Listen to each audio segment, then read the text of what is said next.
أنت شمس أنت بدر أنت نور فوق نوري أنت إكسير وغالي يا رسول الله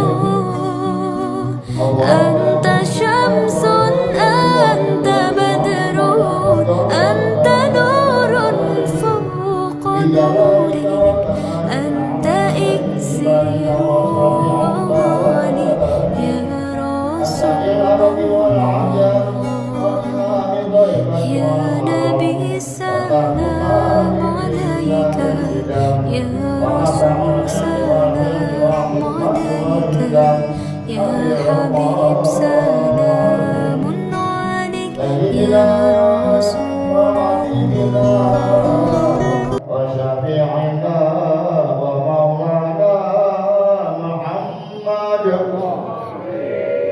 صلى الله عليه وسلم زده شرفا يا رب زده شرفا يا رب زده شرفا يا رب يا رب كرما وتعظيما ورفقا ومهابة وبرا وسعيد رجوك برد وجعلنا أنت الفقر العلي وبر الجلي ساداتنا وأئمتنا وموالينا أبي بكر وعمر وعثمان وعلي الحسن ثم الحسين وعن بقية الصحابة وقرابة رسول الله صلى الله عليه وسلم أجمعين والحمد لله رب العالمين المصطفى بلغ مقاصدنا واغفر لنا ما مضى واسع الكرم يا رب بالمصطفى بلغ مقاصدنا واغفر لنا ما مضى يا واسع الكرم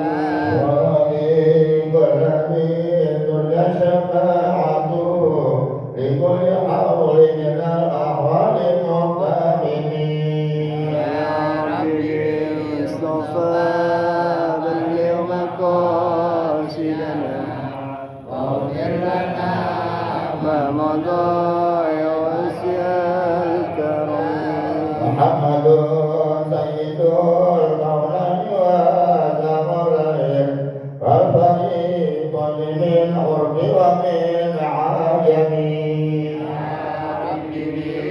ومن عجم وسائل دائما أبدا على حبيبك خير الخلق كلهم يا رب بالمصطفى بلغ مقاصدنا واغفر لنا ما مضى يا واسع الكرم اللهم صل وسلم وبارك عليه وعلى آله اللهم صل على محمد.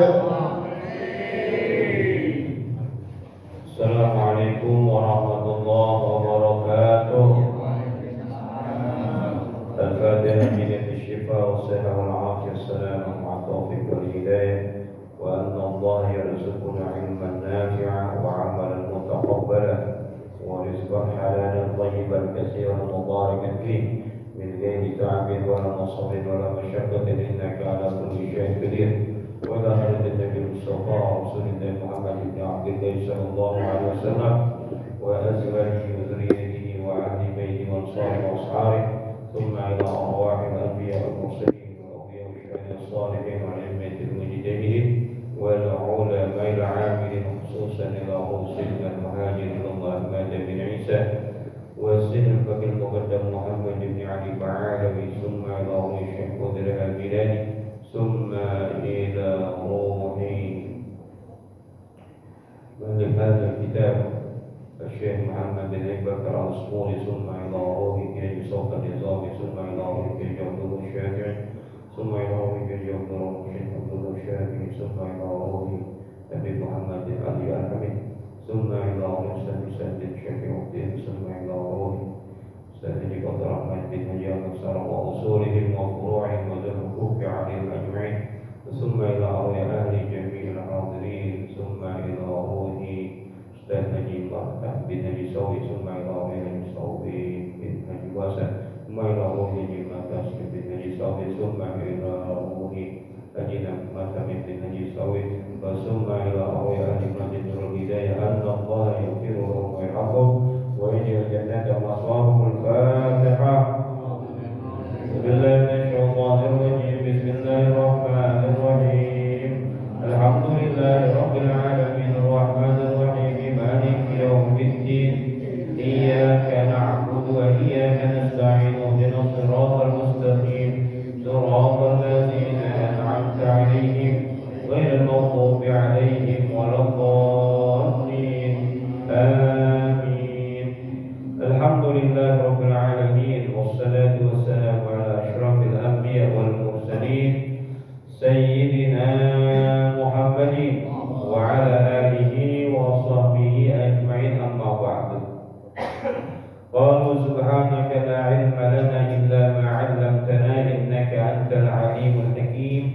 رب اشرح لي صدري ويسر لي أمري واحلل عقدة من لساني يفقهوا قولي. اللهم أخرجنا من ظلمات الوهم وأكرمنا بنور الفهم وافتح علينا بمعرفة العلم وحسن أخلاقنا بالحلم وسهل لنا أبواب فضلك وانشر علينا من خزائن رحمتك يا أرحم الراحمين. قال المصنف رحمه الله تعالى وأدام النفع به وبعلومه وبأسراره في الدارين. اعلم أن في الصدقة 7 خصال. أولها أن الصدقة تفك رقبته. قال النبي صلى الله عليه وسلم إن الصدقة لتدفع 70 بابا من البلاء. والثاني أنها طبيب.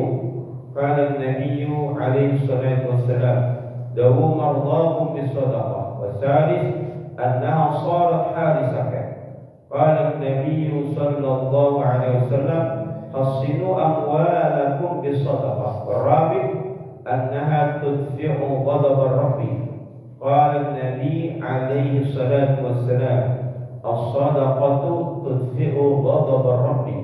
والخامس أنها ألفة للإخوان.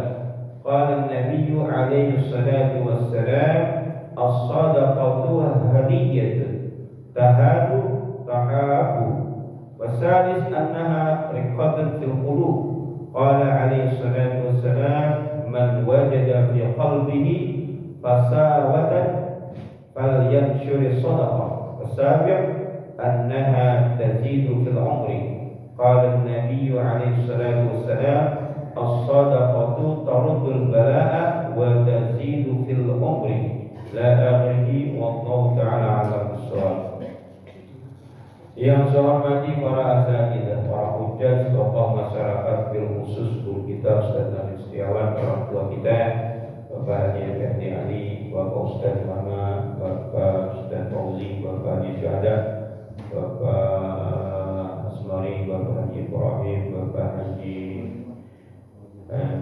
Masudi, Haji Balingo, Ustaz Haris, Bapak Haji Mordani, Bapak Haji Bapak Marzuki Haji Rojali, Bapak Haji Warsono, Haji Yayat, Bapak Haji Gunawan, Pak Haji Abdul Aziz dan seluruhnya. Mohon maaf tidak menyebutkan satu persatu namanya. Namun tidak mengurangi rasa ta'zim hormat saya kepada Bapak Saudara sekalian. Ya syukur kita panjatkan kehadiran Allah Subhanahu wa taala yang banyak memberikan kita nikmat iman, nikmat Islam, nikmat sehat wa afiat, nikmat taufik wal hidayah, nikmat panjang umur.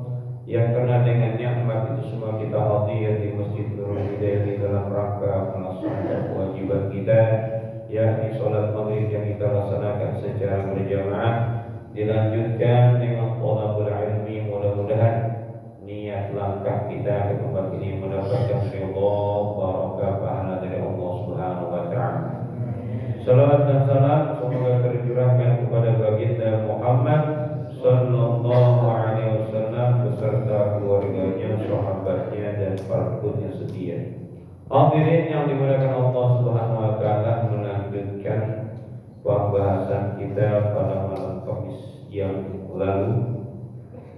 Disebutkan di dalam kitab Al-Mawarid Al-Usburiyah, ketahuilah bahwasanya sedekah itu punya 7 kegunaan.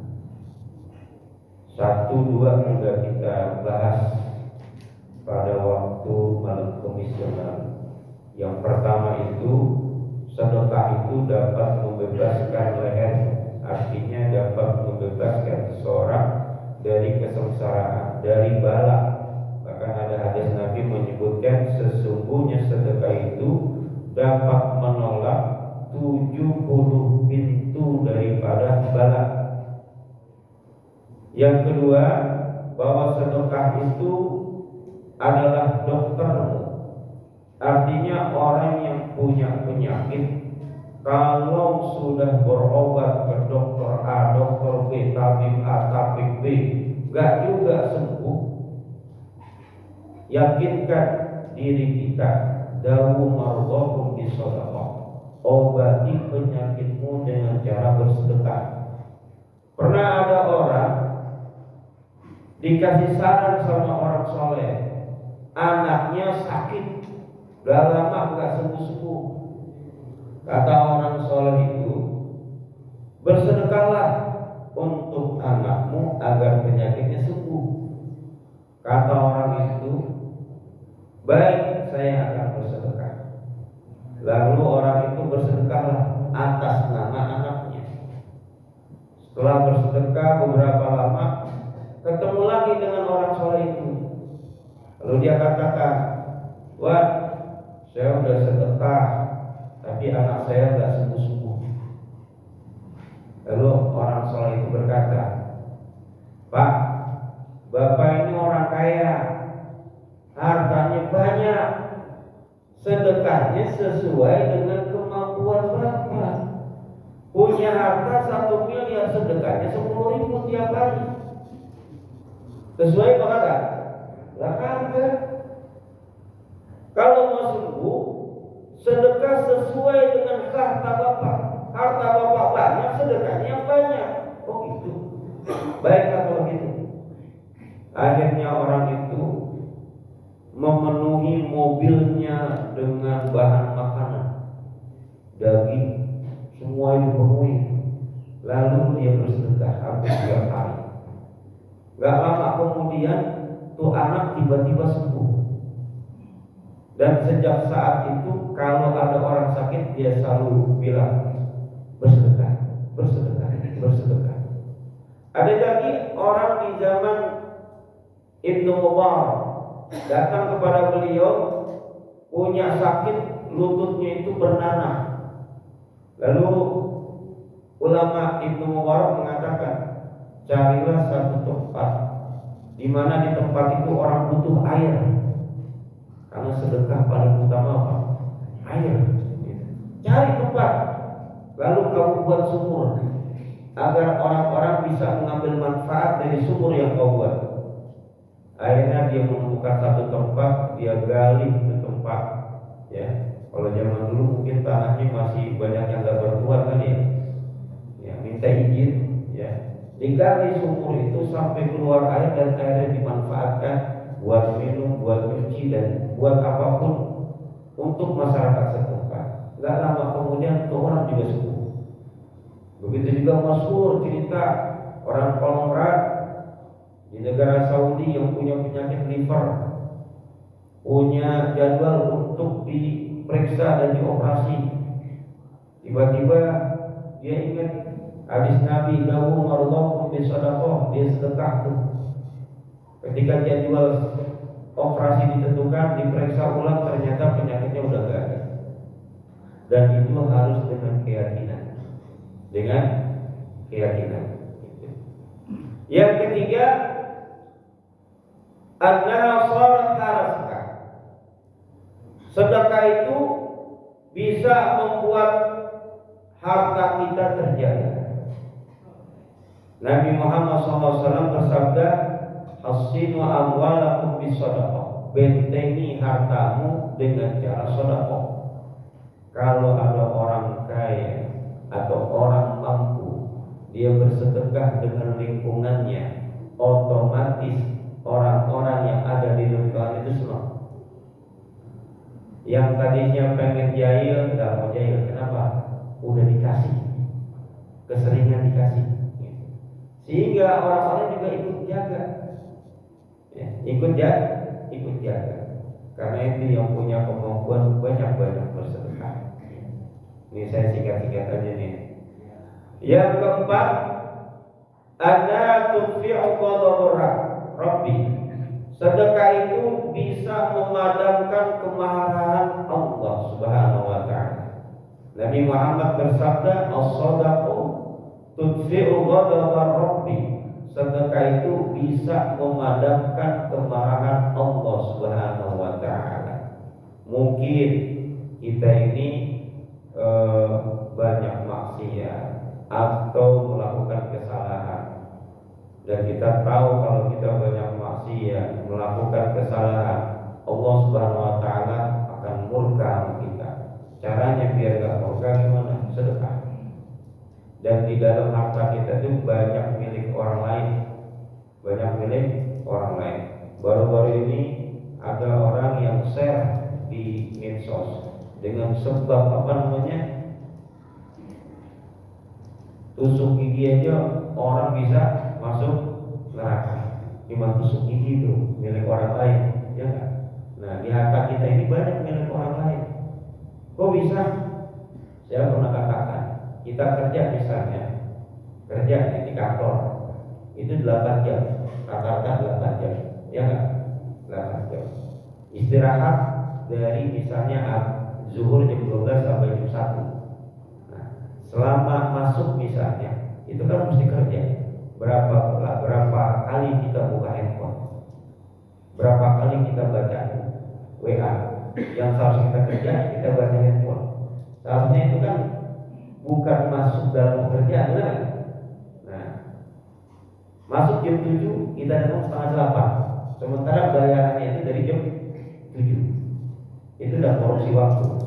Kemudian masuk istirahat kedua, habis sholat zuhur masuk jam 1, kita masuk setengah 2. Yang harusnya kita bekerja, kita lehai, entah pegang HP, lihat TikTok, lihat YouTube, atau tidur. Sementara gajinya full kan? Full. Nah, itu ada orang lain yang mesti kita kasih. Yang kelima, annaha ulfatun lil ikhwan. Sedekah itu bisa melembutkan saudara kita, bisa menyatukan saudara kita. Makanya Nabi Muhammad SAW bersabda, "As-shadaqatu hadiyah." Sedekah itu hadiah. Tahadu tahabu, salinglah memberikan hadiah, maka akan saling mencintai. Ada kita punya saudara nih, saudara kita marah sama kita, benci sama kita, bawain hadiah. Insya Allah hilang kan bencinya, percaya nggak? Nah, gitu aja. Ada orang benci sama kita, bawain hadiah. Insya Allah kebencian hilang, ya, kemarahan hilang. Ada orang tua marah sama anak, sering kan? Nah, kita sebagai orang tua marah sama anak misalnya. Nah, kemudian anak nih, wah tahu ada hadis Nabi kalau ngasih hadiah insya Allah kemarahan hilang. Gimana caranya nih biar marah bapak saya, emak saya ini hilang? Dibelikan martabak. Anak beli martabak, ya. Kebetulan kita lapar, kita makan, marahnya hilang marahnya, ya. Tetangga marah sama kita, beli hadiah, ya. Walaupun dikit, kasih hadiah, ya. Insya Allah kemarahan seseorang bakal hilang dengan sebab hadiah. Kalau kita jarang sih ngasih hadiah soalnya, ya.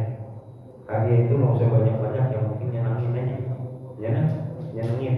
Walaupun cuma air kelapa,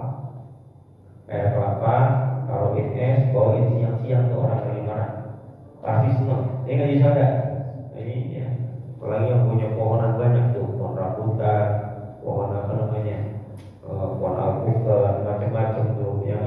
pisang tuh lagi di warung banyak pohon pisang gitu, ya. Bagiin aja atu pisang tanduk gitu. Pisang tanduk banyak itu isinya 12 ya kan. Bagiin atu yang tadi marah hilang. Yang keenam, annaha riqatun fil qulub. Sedekah itu bisa melunakkan hati. Kalau kita punya hati yang keras, susah dinasihatin. Anak kita juga punya hati yang keras, susah dinasihatin. Sedekah niatnya biar melunakkan hati anak saya, atau niatnya melunakkan tetangga saya. Kata Nabi Muhammad SAW, man wajada fi qalbihi fasawatan, siapa saja yang mendapati hatinya itu keras, susah dinasihati, gampang marahnya, falyabshir sedekah, maka tebarkanlah sedekah. Luar biasa pokoknya sedekah ini, sangat-sangat luar biasa manfaatnya bagi seseorang. Sampai hati yang keras bisa dilunakkan dengan sedekah. Cuma terkadang kita masih ragu dengan hadis Nabi Muhammad SAW. Ya, sangat masih ragu. Gak percaya bahwa sedekah itu bermanfaat bagi diri kita. Yang terakhir, as-sabi annaha tazidu fil umri. Ini kenapa saya cepat-cepat begini, karena udah sering juga orang bahas sedekah ya. Annaha tazidu fil umri, sedekah itu dapat memanjangkan umur. Ini paling pengen kita ya. Biar kata umur kita udah 100 tahun, pasti pengen nambah. Bener. Nah, tanya aja tuh orang tua kita, Haji Teti Ali udah 87 tahun. Kalau pengen, saya pengen tambah lagi. Kenapa? Orang yang umurnya panjang berbuat baik, amalnya banyak. Karena Nabi Muhammad SAW, man qala umruhu wa hasuna amalu, sebaik-baik orang itu yang umurnya panjang dan banyak amalnya. Itu. Makanya orang yang berumur panjang itu untung, sangat beruntung, apalagi dia orang soleh, sangat beruntung karena amalnya bakal banyak ya. Terus mengalir lagi insyaallah ya. Kata Nabi Muhammad SAW, as-shadaqatu taruddul bala. Sedekah itu menolak bala. Wa tazidu fil umri, dan dapat memanjangkan umur seseorang. Kan kita udah ditentukan kematian sejak zaman azali, sejak kita di kandungan udah ditentukan, ajalnya ditentukan, kemudian rezekinya ditentukan. Memang udah ditentukan oleh Allah Subhanahu wa taala. Kira-kira Allah bisa merubahnya kan? Apa yang sudah Allah tentukan dirubah Allah bisa kan? Bisa. Nah, Allah mau bisa aja merubah gitu kan. Bang Hasan ditentukan umurnya 70 tahun, gara-gara sedekah jadi 120 tahun. Pernah di zaman Nabi Daud alaihissalam, ini kisahnya masyhur ini, sering orang dengar. Nabi Daud alaihissalam punya teman sahabat yang sangat dekat. Ketika datang malaikat Jibril kasih tahu, ya Nabi Daud, temanmu itu, sahabatmu itu, dia bakal meninggal dunia dalam waktu 50 hari dari sekarang.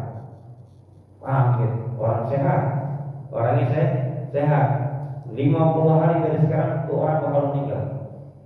Kabarkan sama orang itu. Kalau kita ada orang ngasih tahu sama kita, ya, usiamu 30 hari lagi. Kira-kira apa yang kita lakukan? Kan kita ini nggak tahu nih umur kita sampai kapan. Umur itu rahasia Allah. Nah ini di zaman Nabi Daud, malaikat Jibril bertemu dengan Nabi Daud dan disuruh kasih tahu, temanmu itu bakal mati 50 tahun, 50 hari lagi dari sekarang. Dengan berat hati tuh Nabi Daud kasih tahu, kawan, sahabatku, aku dapat informasi dari malaikat Jibril bahwa usiamu tidak lama lagi, 50 tahun, 50 hari dari sekarang engkau akan meninggal dunia. Nabi Daud sedih, orang itu sedih juga. Akhirnya apa? Orang itu setiap hari melakukan kebaikan, ibadah terus dan menjauhkan diri dari maksiat. Gak mau ngomongin orang, gak mau bergibah, pokoknya gak mau fitnah, pokoknya yang namanya yang sia-sia nggak dilakukan lagi. fokus sama ibadah. Pagi, siang dia puasa, malam dia mudah dia ngomong. Kenapa?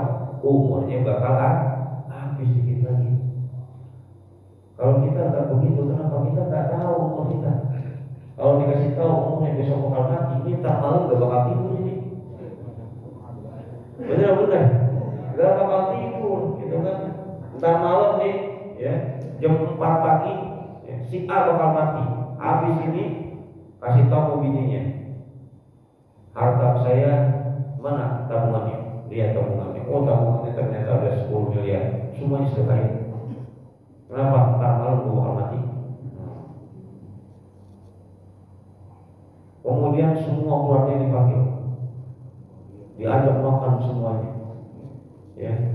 Setelah itu dia wirid, sholat, nungguin jam 4 bakal dipanggil. Sayangnya kita nggak tahu, kita nggak tahu. Makanya karena usia itu rahasia, menyebabkan kita ada yang fokus ibadah, ada juga yang santai. Bahkan yang udah sakit, yang udah divonis, misalnya ini penyakit diabetes, udah gitu merambat ke ginjal, harus cuci darah seminggu 2 kali. Nah itu kira-kira kalau orang cuci darah seminggu 2 kali, yang bisa dilihat dia lama seberapa. Orang kalau udah cuci darah susah darah. Ya. Itu teman saya ada yang cuci darah seminggu 2 kali. Waktu saya khotib di tempatnya, abangnya bilang, Ustaz, itu teman antum tuh, adik saya itu udah cuci darah 2 kali. Teman-temannya tempat dia cuci darah udah pada lewat semua, tinggal di luar dulu. Kata abangnya, adik saya itu rajin wiridan kuat. Mungkin sampai sekarang yang menyebabkan dia belum dipanggil-panggil, katanya begitu. Wiridannya kuat, munajat sama Allahnya kuat banget gitu. Sementara orang-orang yang seangkatan dia cuci darah, barang cuci darah udah pada lewat semua. Gitu. Nah, caranya apa? Sedekah. Itu orang udah tahu bahwa diri itu bakal meninggal 50 hari lagi. Di hari ke-50 tuh orang masak masakan enak, buat makanan untuk dihadiahkan, dibawain ke Nabi Daud alaihissalam sebagai perpisahan. Makanan udah jadi, dia bawa ke tempat Nabi Daud alaihissalam. Di tengah jalan ketemu orang kelaparan, butuh makan. Bimbang dia, ini mau saya bawa ke Nabi Daud, apa saya kasih makan orangnya? Akhirnya dia memutuskan, daripada saya kasih Nabi Daud yang tak membutuhkan, mendingan orang ini saja yang membutuhkan makan, dikasih makan. Sampai orang itu gembira, hilang laparnya, kenyang, tidak tersisa. Setelah selesai, orang itu terus melanjutkan perjalanannya menuju Nabi Daud. Setelah sampai di rumah Nabi Daud, orang itu kaget. Kenapa kaget? Dikasih tahu oleh Nabi Daud, sahabatku, baru saja malaikat Jibril kasih tahu sama saya. Apa kasih tahunya? Umurmu ditambahkan 50 tahun lagi, gara-gara engkau memberikan makan orang yang lapar tadi. Masya Allah. Makanya kalau mau nambah umur, rajin-rajin sudah sedekah. Ya, rajin-rajin sedekah. Saat saya udah sedekah, ya, buat emak saya, buat kita sakit mati juga, udah takdir namanya. Iya kan? Udah takdir gitu. Nah, usaha kita itu yang begitu. Ada usaha fisik, ada usaha non fisik. Usaha jalur langit itu dengan cara doa dan juga sedekah. Perbanyak sedekah. Insya Allah hidup kita itu bakal aman, nyaman dan lain sebagainya. Ya. Hukiyah diceritakan An Aisyah radhiyallahu anha. Ini ceritanya dari Aisyah radhiyallahu anha. Saya akan baca Arabnya dah ya. Jadi ada seorang wanita, ada tidak Nabi, datang ke rumah Nabi Muhammad SAW, ya, dalam keadaan ya bisa dia tuh hayuna, tangan keadaan perempuan ini datang kepada Nabi, tangannya lumpuh. Orang stroke gimana sih? Saya belum tahu orang stroke. Orang stroke kan nggak bisa digerakin tangannya. Sebelah kanan nih. Ya. Kemudian dia bilang kepada Nabi, ya Rasulullah, doain saya agar mengembalikan tangan saya seperti semula. Tangan saya ini tadi dibaik-baiknya, tiba-tiba ada nih jadi simpul ini, kaku. Gitu. Lalu Nabi bilang, apa yang menyebabkan tanganmu itu lumpuh, kaku seperti itu? Bukan makan kacang, bukan. Ya, bukan gara-gara rematik, bukan. Kata dia, saya bermimpi ka'anna qiyamah qad qamat. Saya bermimpi tadi malam seolah-olah kiamat itu benar-benar terjadi. Wa jahimu qad suyirat. Neraka jahim itu sudah dinyalakan. Surga sudah didekatkan. Dan di neraka itu ada lembah, ada jurang. Dan salah satu jurang itu saya melihat ibu saya sedang berada di jurang neraka. Di tangan ibu saya itu ada sepotong lemak dan kainnya sepotong kayak apa ya? Selampi, sapu tangan, begitulah kira-kira ya. Di tangannya itu ada sepotong lemak dan juga potongan kain. Qultu, kemudian saya bilang sama saya, Bu, bagaimana bisa engkau berada di sini? Sementara engkau dulu muti'atan li rabbika, engkau itu orang yang taat kepada Tuhan. Dan suami itu ridho sama kamu. Ternyata wanita yang sudah bersuami, walaupun suaminya ridho, belum tentu juga masuk surga. Ya. Dengan sebab wanita ini. Lalu dia berkata,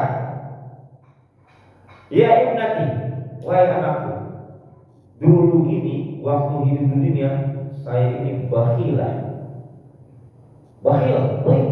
Saya ini pelit, sehingga saya berada di tempat orang-orang pelit. Ya.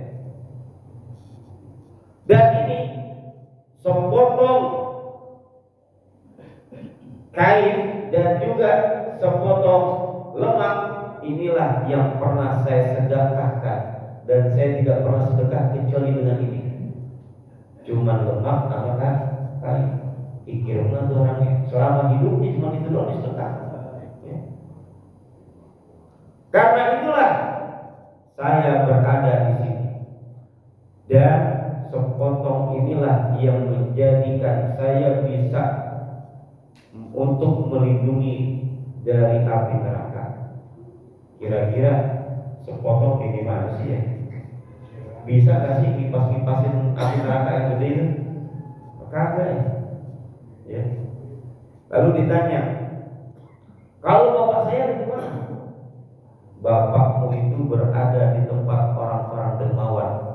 Karena bapakmu waktu hidup di dunia dia itu dermawan. Karena itu ditempatkan di tempat-tempat orang dermawan. Di mana? Di surga. Akhirnya tuh perempuan, ya anaknya itu datang ke surga. Ternyata di sana bapaknya sedang berada di tepi. Kata dia, bapak saya sedang berada di tepi telaga engkau ya Rasulullah. Dia kan lagi cerita sama Rasul. Ya. Bapak saya sedang berada di tepi telaga engkau ya Rasulullah, yaitu telaga Kausar.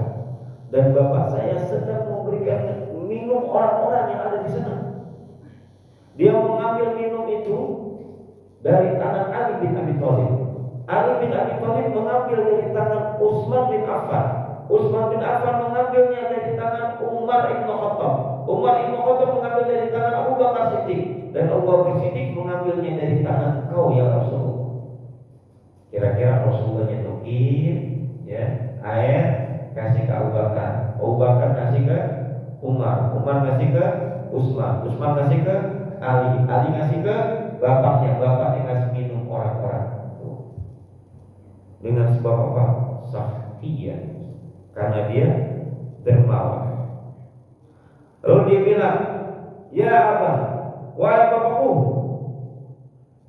istrimu yang taat kepada Allah dan engkau redoi sekarang berada di lembah neraka, sementara engkau sekarang ini asik-asik kasih minum.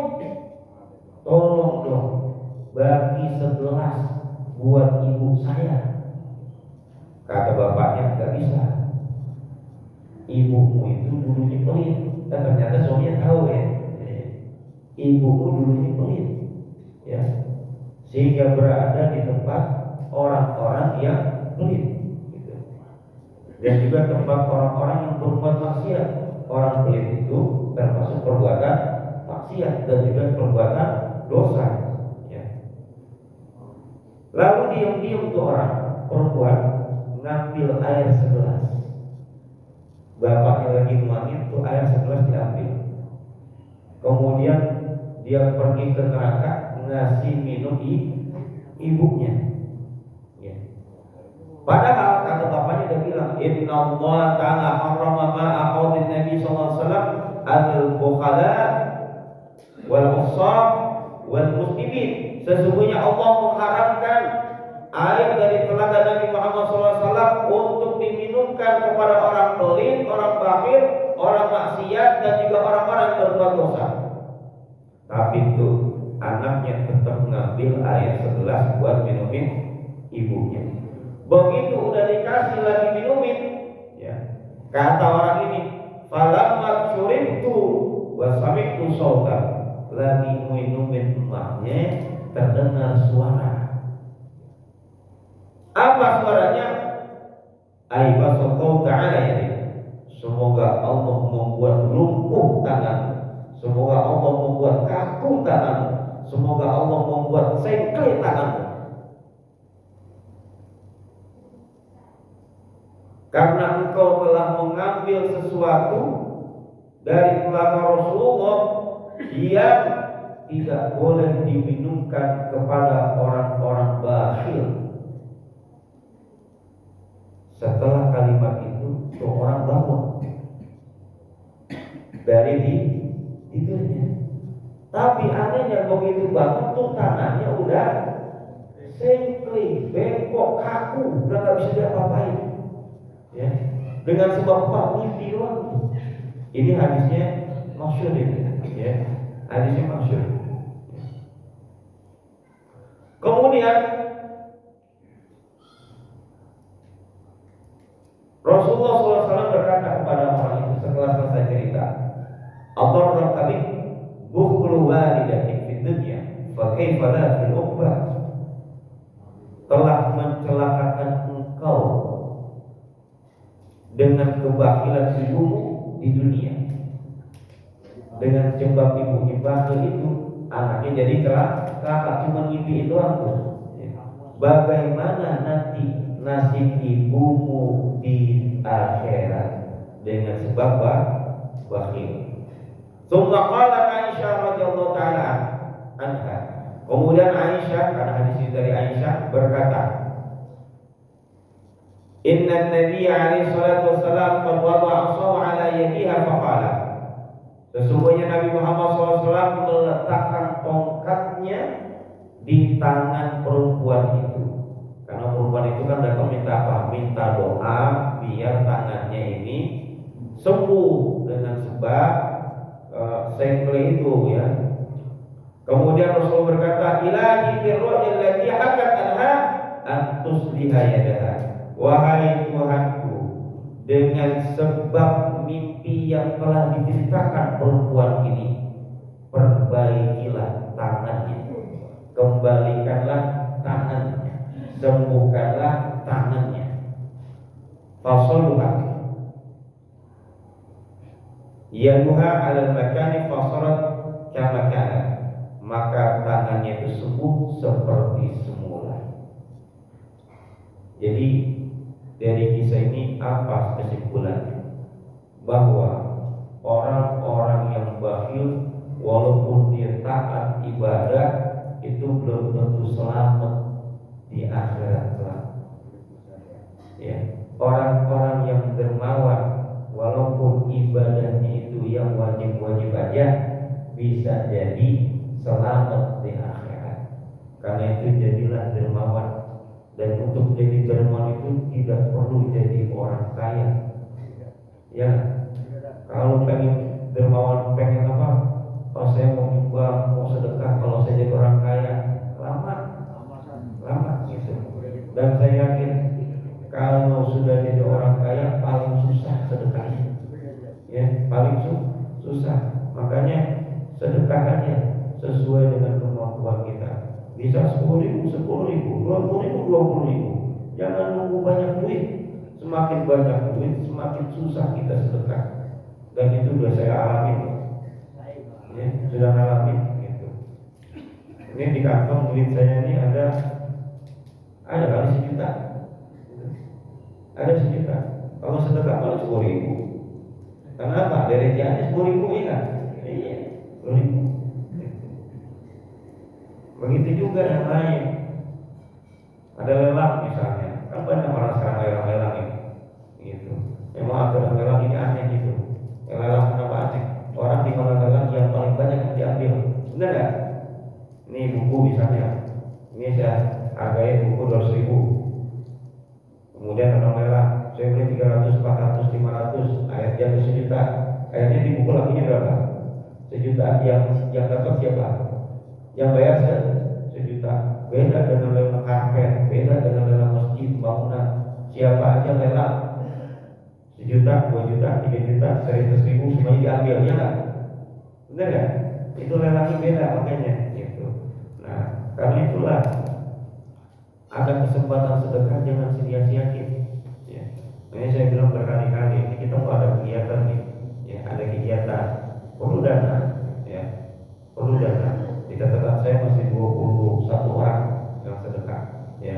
Yang lain belum ada. Yang mumpung ada kesempatan sedekah aja, ya. Gak perlu dinamain, gak perlu dinamain, hamba Allah aja. Saya tulis hamba Allah aja, gitu. Dan yang namanya sedekah itu pasti punya manfaat. Kalau nggak ada manfaatnya di dunia, tapi akhirat tidak akan dapat manfaatnya. Mudah-mudahan apa yang saya sampaikan ini berguna, bermanfaat, khususnya buat diri saya pribadi, ya, dan juga jemaah pada umumnya. Lebih kurang mohon maaf. Assalamualaikum warahmatullahi wabarakatuh. Al-Fatihah.